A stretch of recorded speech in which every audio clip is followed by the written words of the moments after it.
اولا که چند تا نکته رو من اصلاح کنم.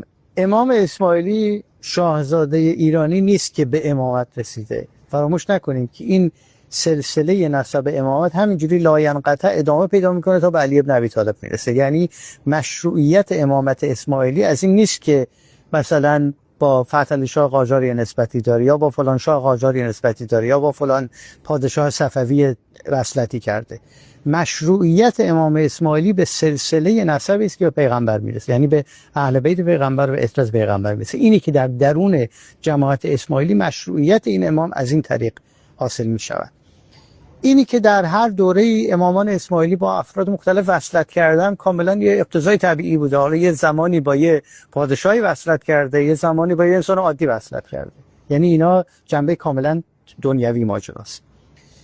درباره اون ماجرایی که به تبلیغ دین مربوط میشه، اولا که مد نظر داشته باشید که در روزگار معاصر تقریبا به طور محض و مطلق جماعت اسماعیلی تبلیغ به اون معنایی که برن بیرون مردم رو جذب مذهب اسماعیلی بکنن ندارن.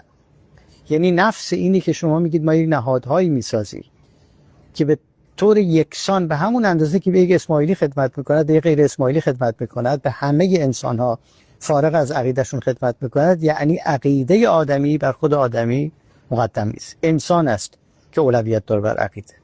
آیا این در متن دین معنا داره؟ بله معنا داره. یعنی شما اگر به امام اسماعیلی بگید به شما میگه که این چیزی نیست جز همون سنت پیغمبر، چیزی نیست جز همون سنت علی بن ابی طالب. وقتی علی بن ابی طالب به مالک اشتر میگه که انهم صنفان اخ لک اما اخ لک فی الدین او نذیر لک فی الخلق، این مردمی که تو براشون حکومت میکنی یا مثل تو مؤمنن مسلمانن یا انسانن، مثلا هیچ مشترکی با تو ندارن جز انسان بودنشون.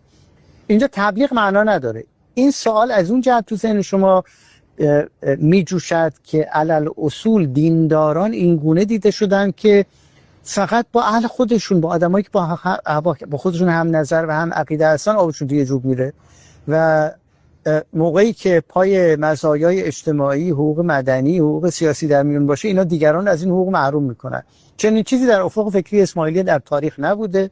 بهترین نمونهش دوره فاطمیان است که من پیشترم اشاره کردم که فاطمیان در طول چند قرنی که در شمال آفریقا حکومت داشتن و این بزرگترین امپراتوری شیعی جهان اسلام رو داشتن، هیچ کوشش نکردن که رعایاشون رو اسماعیلی کنن.